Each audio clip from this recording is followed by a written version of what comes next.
राधे राधे प्रिय दर्शकों। 65 वर्षीय गंगा प्रसाद जी महाकुंभ में भीड़ में दौड़ते बिलखते रोते हुए अपने बाबू को ढूंढ रहे थे। हे भगवान, किसी ने मेरे बाबू को देखा है?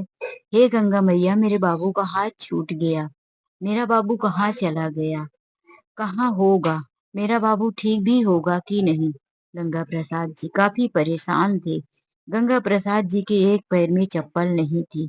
शायद दौड़ते दौड़ते अपने बच्चे को ढूंढते हुए उनके पैरों की एक चप्पल टूट गई होगी।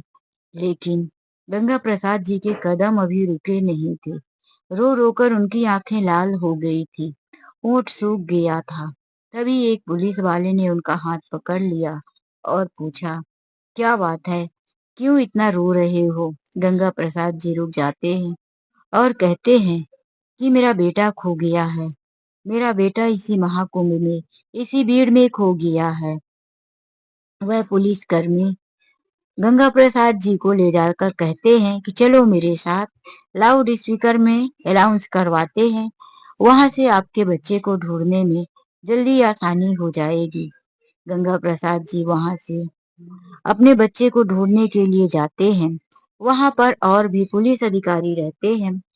एक रजिस्टर और पेन निकाल कर कहते हैं, हाँ तो बताइए अंकल जी, आपका कौन खो गया है? गंगा प्रसाद जी कहते हैं, मेरा बेटा खो गया है। कितने वर्ष का है आपका बेटा? मेरा बेटा 37 वर्ष का है। यह सुनकर उनका कलम रुक जाता है। क्या कहा आपने? हाँ हाँ साहब, मैंने ठीक कहा। मेरा बेटा पवन 37 वर्ष का है, जो महाकुंभ में खो गया। वह मेरा हाथ पकड़ा हुआ था, लेकिन अचानक से भीड़ में मेरा हाथ छूट गया। अब वहां पर पुलिसकर्मी जो थे, एक दूसरे की तरफ देखने लगे। फिर वह गंगा प्रसाद जी कहते हैं, लिखिए, क्या हुआ? मेरे बेटे का नाम पवन है और हम लोग बचपन से ही उसे बाबू बुलाते हैं। उसकी माँ प्यार से बाबू कहती थी, इसीलिए घर का नाम बाबू पड़ गया। ठीक है अंकल जी, नाम में कोई बुराई नहीं। आप वहां बैठ जाइए। यह कहकर उन्हें एक टेबल में आराम से बैठा देते हैं और इशारा करके गंगा प्रसाद जी के लिए पानी लाकर देते हैं। फिर आपस में बात करने लगते हैं कि आज एक फिर से वृद्ध पुरुष को यहाँ भीड़ भाड़ में लाकर उनके बेटे ने छोड़ दिया।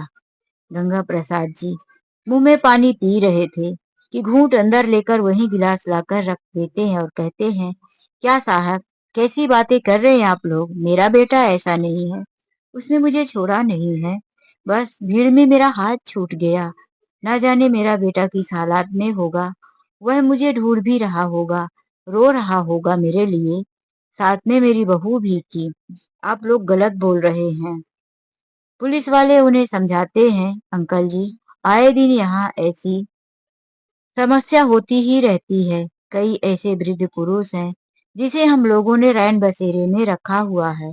वहां पर बहुत सारी महिलाएं और पुरुष हैं जिनके माता पिता भीड़ भाड़ का फायदा उठाकर उन्हें लाकर छोड़ देते हैं, या कि कभी मंदिर में या कभी सड़क में छोड़ जाते हैं।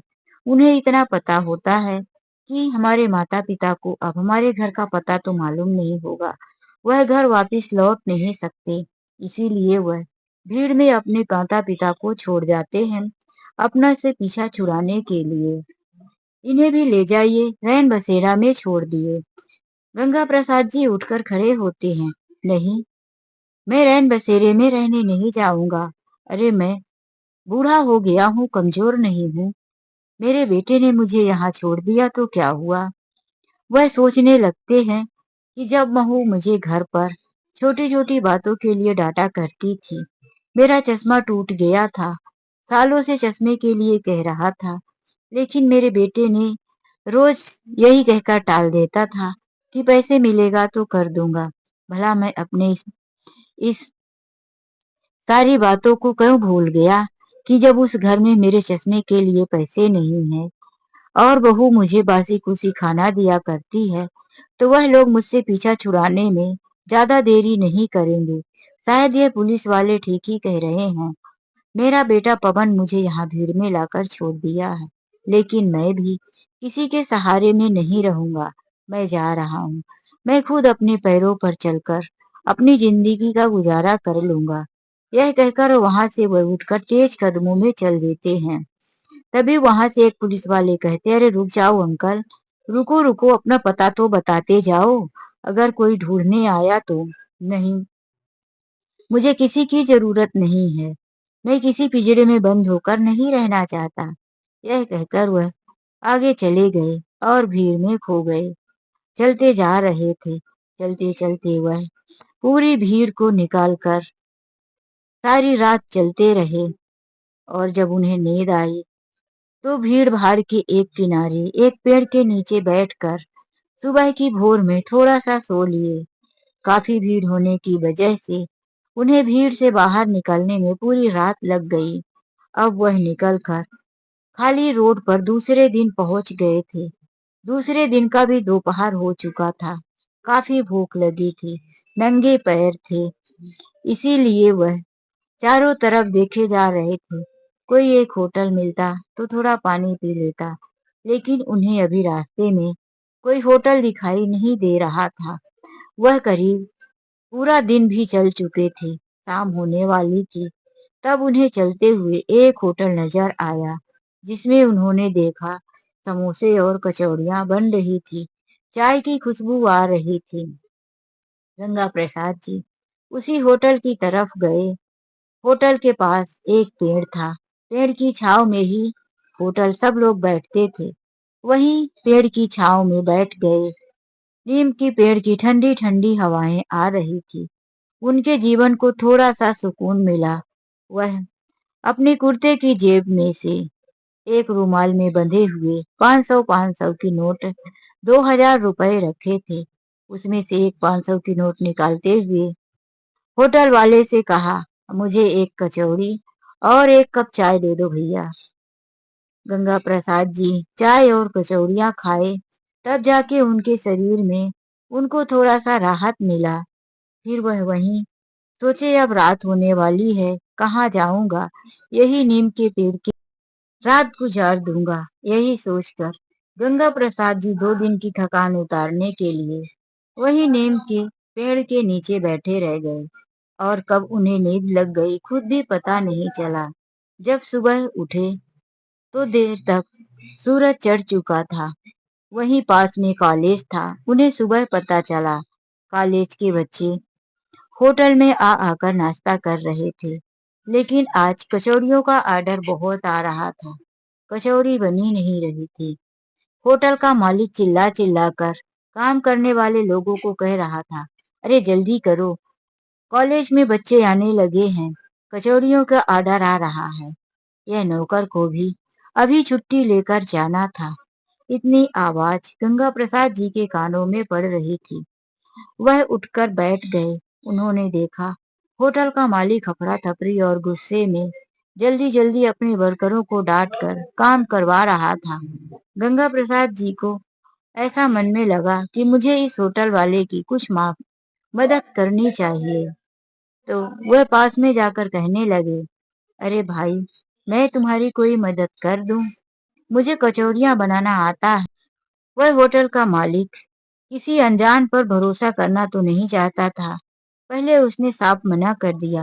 गंगा प्रसाद जी ने कहा, एक चांस देकर तो देखो। वह लाख मिन्नतें करते रहे तो होटल का मालिक बोला, चलो आओ भाई, करके तो दिखाओ, क्या करोगे। गंगा प्रसाद जी गए और कचौड़ियों का सामान मंगवाकर कचौड़ियां बनाने की तैयारी करने लगे। अब तक सुबह के 10 बज चुके थे। कॉलेज के बच्चे नाश्ता करने आ चुके थे।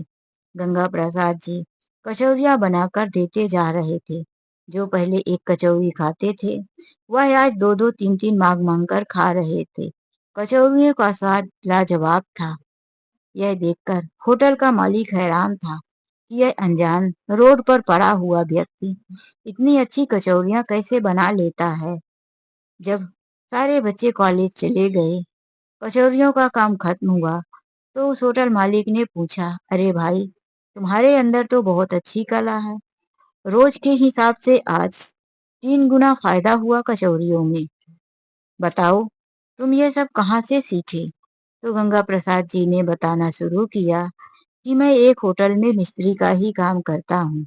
वहाँ पर मैं होटल में समोसा, कचौरी, चाय, बहुत सारी चीजें जो पूरा बनाता हूँ। और कभी-कभी तो मैं शादी पार्टी में जाकर भी ऑर्डर लेता हूँ। होटल में तनख्वाह मिलती है, लेकिन मैं जब अपने से ऑर्डर लेकर शादी पार्टी में जाता हूँ, तो वहाँ पर मेरा अपना ही होता है। मेरे पास टीम भी है। मैंने कुछ लड़कों को भी रखा है। जब मैं शादी प्रोग्राम में जाता हूँ, तो सबके साथ मिलकर वहाँ काम करता हूँ।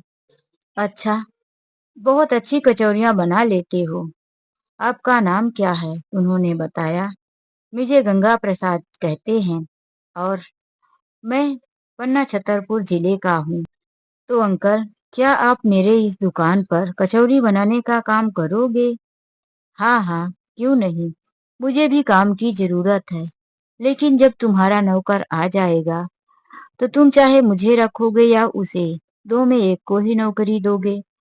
होटल वाले ने कहा, मेरे पास बहुत काम है और करने वाले कम हैं। हम दोनों को ही रख लेंगे, आपको भी नहीं निकालेंगे। वह लड़का आ जाएगा तो वह भी मदद करेगा और भी तो सामान बनाना होता है। यह सुनकर गंगा प्रसाद जी खुश हो गए। उस होटल के मालिक ने कहा, आपकी कला और मेहनत को देखकर मैं आपको महीने के 15,000 रुपए दूंगा। गंगा प्रसाद जी का अकेला जीवन था। उन्हें अब इससे ज्यादा चाहिए भी क्या? और वह कहीं जाना भी नहीं चाहते थे, क्योंकि जिस बेटे बहू ने ले जाकर उन्हें प्रयागराज में छोड़ दिया, भीड़ में उन्हें मरने के लिए छोड़ दिया, तो उस घर में वह वापस नहीं जाना चाहते थे। उनके आत्मसम्मान को, उनके दिल को बहुत ठेस पहुंची थी। उन्हें अब पता चल चुका था कि मेरे बेटे और मेरे बहू मुझे घर में रखना पसंद नहीं करते। तो उन्होंने मन में ठान लिया कि चाहे मैं रोड के किनारे मर जाऊं, मेरी लाश रोड के किनारे सड़ती रहे, लेकिन मैं लौट कर बेटे बहू को अपना मुंह दिखाने नहीं जाऊंगा। यही सोचकर वह काम पर लगे रहे। सारा दिन काम करने के बाद गंगा प्रसाद जी रात को वही होटल पर एक टेबल में सो जाते थे। जब वह लेटे हुए थे, उन्हें नींद नहीं आ रही थी। वह अपने बेटे और उसके बचपन के बारे में सोचने लगे। जब वह मध्य प्रदेश के पन्ना जिले में एक छोटे से गांव में रहा करते थे, उनके यहाँ खेती किसानी का कोई स्रोत नहीं था। वह अपना घर चलाने के लिए एक होटल में मिस्त्रियाना का काम किया करते थे। वह इतने अच्छे मिस्त्री थे कि उन्हें शादी पार्टी में भी खाना बनाने के लिए बुलाया जाता था। किसी तरह से वह आग और चूल्हा धूप में खाना बनाकर मिस्त्री का काम करके अपने बेटे का पालन पोषण कर रहे थे। अपने ही गांव के स्कूल में बेटे का एडमिशन करा दिया था। गांव से पढ़कर बेटा जब कॉलेज की पढ़ाई भी पूरी कर लिया, तो वह अपने पिताजी से कहने लगा कि मुझे अब इस गांव में नहीं रहना, मुझे नौकरी करने के लिए मुंबई जाना है। पिताजी ने अपने बेटे को इसी उम्मीद से भेज दिया कि मेरा बेटा शहर जाकर कमा कर लाएगा, तो हमारे घर की स्थिति सुधर जाएगी। पवन मुंबई जाने के बाद पहली बार 4 महीने में वापिस आया था और वह जो भी पैसे लाया अपनी माँ के हाथों में देकर कहने लगा, माँ, यह मेरी 4 महीने की कमाई है। इसमें से मैं कुछ ग्रुप में रहता था, तो उसमें मैंने खाने का और किराया दिया और बाकी कोई खर्च नहीं किया। पहली बार माँ बहुत खुश हुई थी अपने बेटे की इस ईमानदारी पर। अपने बेटों को लाखों दुआएं देती रही। फिर हम लोगों ने जब दूसरी बार बेटा मुंबई चला गया, तो यह सोचा कि अब बेटा कमाने लगा है, उसके लिए कोई अच्छी सी लड़की देखकर उसकी शादी कर देते हैं। और फिर हम लोगों ने यहाँ लड़की देखना शुरू कर दिया। फिर जैसे ही हमने उसका रिश्ता पक्का कर लिया, तो उसे शहर से बुला भी लिया। मुंबई से आने के बाद पवन की शादी श्वेता नाम की लड़की से करवा दिया। शादी के बाद तो पहली बार पवन अकेला ही मुंबई चला गया, लेकिन उस बार वह 2 महीने में ही वापस आ गया और अब वह अपनी पत्नी को ले जाने के लिए तैयार था। हम दोनों पति पत्नी ने भी सोचा, अभी नई नवेली शादी हुई है, अच्छा नहीं लग रहा होगा, कोई बात नहीं, बहू को भी साथ लेकर जाना चाहता है तो लेकर जाए। हम लोगों ने इजाजत दे दिया। पवन वहां चला गया, अपनी पत्नी के साथ मुंबई में रहने लगा। कुछ साल यहाँ पर हम दोनों पति पत्नी ऐसे ही गुजारते रहे, लेकिन मेरी पत्नी की तबीयत खराब होने लगी और वह मुझे अकेला छोड़कर चली गई। गंगा प्रसाद जी पत्नी के जाने के बाद गांव में अकेले रह गए थे।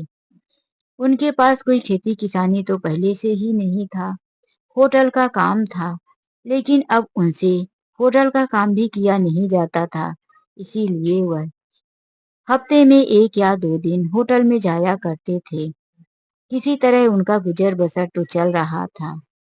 एक दिन बेटा घर आया मुंबई से, तो पिताजी से कहने लगा, पिताजी, आप यहाँ अकेले कब तक परेशान रहोगे? चलो, मैं आपको लेने आया हूँ। बेटे के साथ गंगा प्रसाद जी मुंबई आ जाते हैं। 1 साल हुआ रहेगा, लेकिन 1 साल में उन्हें बहू और बेटे के व्यवहार में कुछ फर्क नजर आने लगा था।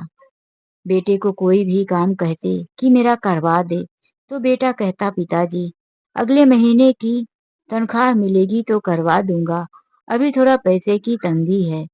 कई महीने से चश्मा बनवाने को बोल रहे थे, लेकिन पवन ने ध्यान नहीं दिया। यहाँ छोटी छोटी बातों पर भी बहू गुस्सा करने लगी थी।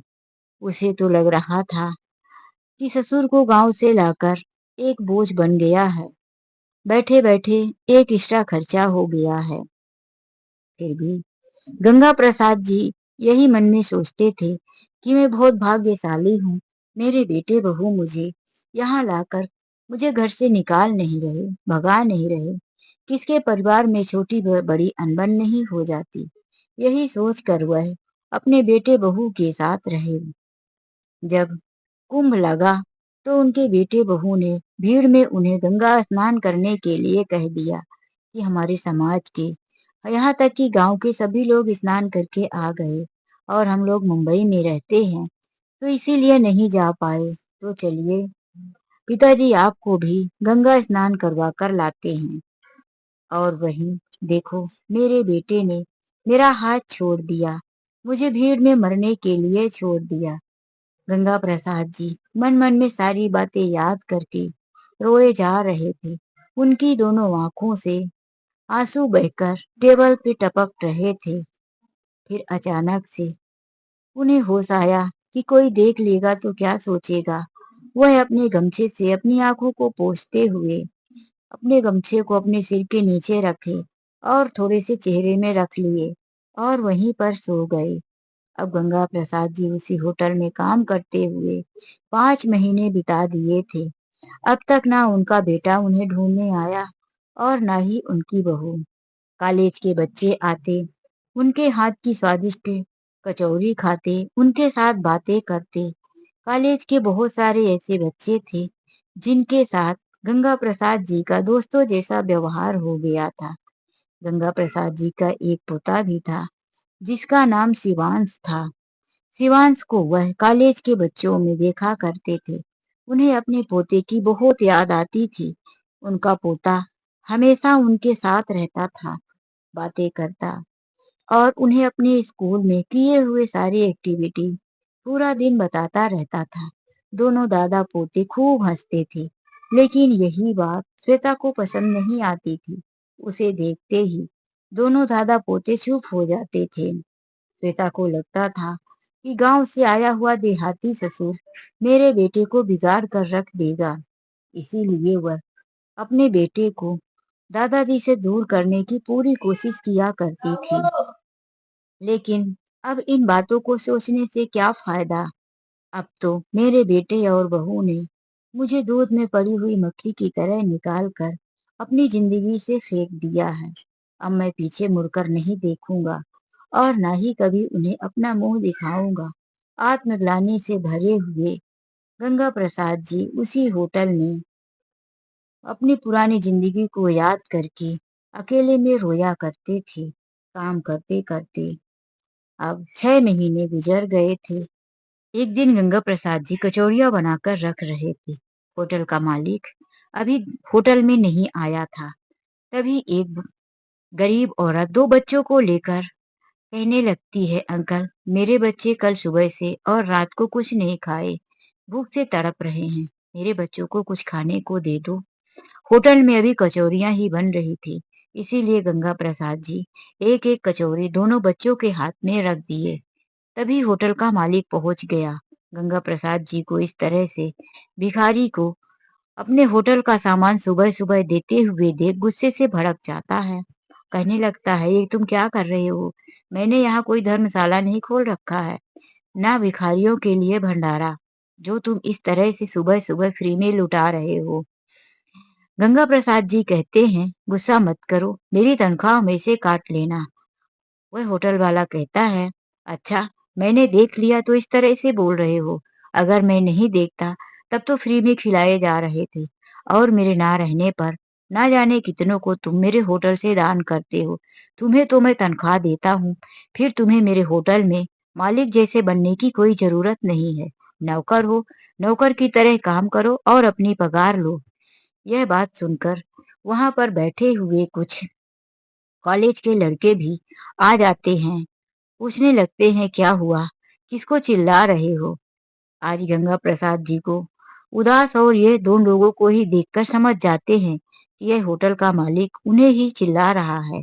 लड़के कहते भी हैं कि ये क्यों चिल्ला रहे हो, वह अंकल तो वैसे नहीं है, बेचारे एक गरीब को दे दिया तो उसमें क्या तुम गरीब हो जाओगे? होटल का मालिक कहने लगा, तुम लोग अपना काम करो, यह मेरा नौकर है और नौकर की तरह काम करेगा तो ही मेरे होटल में रहेगा। मालिक बनने की कोशिश किया तो मैं इसे नहीं रखूंगा। अगर इसे लुटाना ही है तो यह जाए अपना खुद का होटल खोले और वहां पर गरीबों के लिए भंडारा लगाए। गंगा प्रसाद जी चुपचाप सुनते रहे। पूरा दिन का काम तो कर दिए, लेकिन वह शाम को बोले, भैया मैं तुम्हारे यहाँ काम नहीं करूंगा, तुम मेरा हिसाब कर दो। यह सुनकर होटल का मालिक भी गुस्से में आया और उन्हें उनके पैसे दे दिया। जब दूसरे दिन होटल में गंगा प्रसाद जी को कॉलेज के लड़के नहीं देखे तो वह पूछने लगे कि आखिर वह अंकल कहाँ गया। तब वहीं नीम के पेड़ के नीचे गंगा प्रसाद जी सुबह बैठे हुए थे। वह अब गांव जाने वाले थे। कॉलेज के बच्चे आकर कहने लगे, अंकल आज आप दुकान पर नहीं आए। तो वह कहने लगे, बेटा अब मैं नौकरी नहीं करूंगा, अब मैं कहीं और जा रहा हूँ। बच्चों ने कहा, अंकल आपको हम ऐसे नहीं जाने देंगे, हम आपका साथ देंगे। आप अपना खुद का होटल क्यों नहीं खोल लेते, हम आपकी मदद करेंगे। सभी बच्चे मिलकर गंगा प्रसाद जी की मदद करने को बोल दिए। कॉलेज का दो गेट था। एक गेट के बाजू में वह होटल था जिसमें वह काम करते थे। दूसरे गेट के बाजू में जगह खाली थी, तो वहीं पर कॉलेज के बच्चों ने दूसरे गेट के पास सारी व्यवस्था करवाई और गंगा प्रसाद जी के पास 6 महीने काम करने के जो भी पैसे पड़े थे वह इतना तो काफी थे कि होटल के बर्तन, टेबल, कुर्सी और चीजें आ जाए। इसीलिए वह आसानी से होटल खोल पाए। उन्होंने अपने होटल में कचौरी, समोसा, पराठा, सब्जी, बहुत सारी चीजें बनाना शुरू कर दिया और कॉलेज के सारे बच्चे उनके ही होटल में आकर नाश्ता करते। आज तो वह पहले वाले होटल के पास कोई एक भी नहीं गया। पूरा दिन से शाम तक उसकी शायद बोहनी भी नहीं होगी और गंगा प्रसाद जी के होटल में पहले दिन ही अच्छी खासी कमाई हो गई। यह सब देखकर उस होटल वाले ने गंगा प्रसाद जी के होटल से भी आधे दाम में नाश्ता देना शुरू कर दिया। तो भी कॉलेज की एक भी लड़का उनके होटल में नहीं गया और गंगा प्रसाद जी का सपोर्ट बराबर चलता रहा। उनका होटल अब अच्छे से चलने लगा था। उनके यहाँ पैसे बहुत आ रहे थे, इसीलिए उन्होंने अपने यहाँ काम करने के लिए दो लड़के भी रख लिया था। वह दोनों लड़के ईमानदार और गंगा प्रसाद जी के साथ पूरी मदद करने वाले थे। समय के साथ साथ गंगा प्रसाद जी के पास इतना पैसा हो गया था कि उन्होंने वहीं पर रहने के लिए एक मकान भी खरीद लिया था।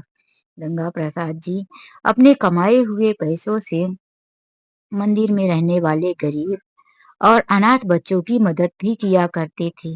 वह जब किसी गरीब और घर से निकाले हुए वृद्ध पुरुष को देखते तो उनमें उन्हें खुद को नजर आता था कि एक दिन मैं भी ऐसा ही अनाथ की तरह रास्ते पे भटक रहा था। कोई मंजिल नहीं थी, कोई जगह नहीं थी कि मैं कहाँ जाऊंगा।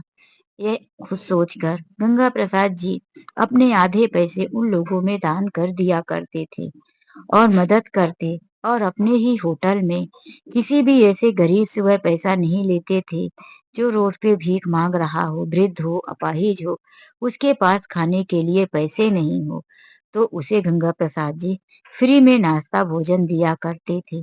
वह कहते थे कि मेरा है ही कौन, बस मेरे होटल की सामान के पैसे निकल जाएं और बाकी मुझे कमा कर करना ही क्या है। उनके इस दरिया दिली को देखकर आसपास में उनका बहुत नाम हो गया। उन्हें सब लोग बहुत जानने लगे। अब उनकी दरिया दिली की वजह से होटल बहुत चल रहा था। एक दिन वह होटल के काम में व्यस्त ही थे कि तभी उन्हें आवाज सुनाई दी, दादाजी। वह बिना देखे ही बोले, हाँ क्या चाहिए बेटा, बोलो। तो फिर आवाज आई, मुझे मेरे दादाजी चाहिए।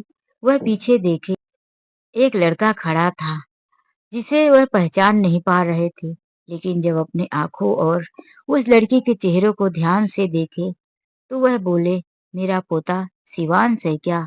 गंगा प्रसाद जी को घर छोड़े हुए 8 साल हो चुके थे। जब वह घर से अलग हुए थे तो उनका पोता 10वें साल में चल रहा था। अब पोता 18 साल का हो गया था। फिर भी उन बूढ़ी आंखों ने अपने पोते को पहचान लिया और बोला, मेरा बाबू, मेरा पोता, मेरा पोता, मेरा बच्चा मुझसे मिलने आया है। यह कहकर वह अपने गंदे हाथ लिए ही अपने पोते की तरफ दौड़ पड़े। शिवांश भी अपने दादाजी के गले लग गया। फिर किसी ने झुककर उनका पैर छुआ तो वह शिवांश को छोड़कर उसको देखे तो सामने उनका बेटा पवन खड़ा हुआ था। वह आश्चर्य से चौंक पड़े, अरे यह। और फिर देखे तो उनकी बहू भी थी। वह अब पीछे खड़े हुए और पीट करके बोले, यहाँ क्या लेने आए हो तुम लोग, किससे मिलने आए हो, चले जाओ यहाँ से, मुझे किसी से बात नहीं करना। उन्हें अपने वो दिन याद आ गए। वह गुस्से में आ गए तो उनका बेटा पवन बोला, पापा आप गुस्सा क्यों होते हो, पापा आप यहाँ हो और मैंने आपको कहाँ कहाँ नहीं ढूंढा। अच्छा, तो तुमने मुझे ढूंढा, मैं 8 साल से यही हूँ। अगर तुम मुझे ढूंढता तो पा नहीं जाता। पापा मैंने आपको हर जगह ढूंढा, पुलिस स्टेशन, मैंने कितनी जगह, कई बार आपके लिए पुलिस स्टेशन में गया, लेकिन आप मुझे मिले नहीं। वहां भी मैं गया, अलाउंस करवाया तो वहां पता चला कि कोई वृद्ध पुरुष तो आए थे और पवन नाम भी बता रहे थे, लेकिन वह अपना एड्रेस नाम बताने से पहले यहाँ गुस्से से भागकर चले गए। पापा आप घर क्यों नहीं आए, आपको तो अपने घर का पता मालूम है, फिर आप यहाँ क्यों रह गए थे। गंगा प्रसाद जी कहने लगे, मैं घर क्यों आता जब तुम्हें मेरी जरूरत ही नहीं है। तुमने मुझे महाकुंभ में भीड़ में मरने के लिए छोड़ दिया, तो मैं तो तुम्हारे लिए मर गया था। पापा ये कैसी बातें कर रहे हो, आपने देखा कि कितनी भीड़ थी। सामने से भगदड़ में कुछ लड़कों ने मेरा और आपका हाथ छुड़ा दिया, आप साइड हो गए, लेकिन मैं उन बच्चों के पैरों के नीचे आ गया। मेरे सिर, मेरी आंख, मेरी गर्दन में बहुत चोट आई थी। मैं किसी तरह से अपने अड्डे तक पहुंचा जहां आपकी बहू और पोते को छोड़कर आया था। मेरे गले की हड्डी में फ्रैक्चर आ गया था। मैं 6 महीने तक बिस्तर में पड़ा रहा, उठ नहीं पाया। मेरी काफी दवाइयां चली और इसके बाद भी आपकी बहू और आपका पोता दोनों पुलिस स्टेशन के चक्कर लगाते रहे आपको ढूंढने के लिए। मेरी दवाइयां चलती रही और आप कह रहे हैं कि मैं आपको छोड़ दिया था। इतना सुनकर उन्होंने गौर से देखा तो उनका बेटा, उनकी बहू काफी कमजोर नजर आ रहे थे। उनके बेटे और बहू के चेहरे पर सच्चाई नजर आ रही थी। उन्होंने अपने बेटे को गले लगा लिया और कहा, बेटा मैं पुलिस वालों की बात में आकर तुम्हें गलत समझ बैठा, इसीलिए मैं घर वापस नहीं आया। मुझे लगा कि बाकी बेटे और बहू के जैसे तुमने भी मुझे रास्ते पर मरने के लिए छोड़ दिया है, तो फिर मैं क्यों तुम्हारे पास आऊं। एक बार काश मैं तुमसे मिलने आ जाता और तुम्हारे इन तकलीफों को समझ पाता। बेटा, अब मैं समझ गया हूँ कि दुनिया में हर इंसान एक जैसा नहीं होता। सभी बेटे-बहू एक जैसे नहीं होते। गलती मेरी भी है। एक बार मुझे घर जाकर तुमसे बात करना चाहिए। और अब दोनों बाप-बेटे फूट-फूट कर रोने लगे। वह बताने लगा कि पापा, मैं यहाँ शिवांश का कॉलेज में एडमिशन करवाने आया, तो मुझे यहाँ के लोगों ने बताया कि यहाँ पर एक बूढ़े अंकल बहुत अच्छी कचौरी और समोसा बनाते हैं। आप उनके होटल में ही नाश्ता करना। और इसीलिए मैं यहाँ पर कुछ खाने के लिए आया। एडमिशन करवाते-करवाते 4 बज गया और हम सबको बहुत भूख लगी थी। जब होटल के पास आया तो खुशबू से ही समझ में आ रहा था कि यह खुशबू तो मेरे पापा की हाथों की है। और यहाँ आकर देखा कि आप होटल में थे। कुछ खाए बिना ही मेरा कलेजा बिल्कुल ठंडा हो गया, पेट भर गया आपको देखकर। दुनिया की सारी खुशी मिल गई। पापा, अब मैं आपको कभी नहीं छोड़ूंगा। अब हम सब मिलकर साथ में रहेंगे। आज गंगा प्रसाद जी अपने बेटे और बहू को अपने साथ अपने घर लेकर गए और सब मिलकर साथ में खाना खाए और फिर अपने-अपने दुख-सुख एक दूसरे के साथ सुनाने लगे। 8 साल में क्या-क्या अपने परिवार के बीच में बीती थी, वह सब एक दूसरे को बताने लगे और एक दूसरे को माफ कर दिए। तो दोस्तों, यह कहानी आप लोगों को कैसी लगी, लाइक और कमेंट करके ज़रूर बताएँ। चलिए मिलते हैं एक ऐसी ही नई कहानी के साथ। आज के लिए बस इतना ही। राधे-राधे। जय श्री कृष्ण।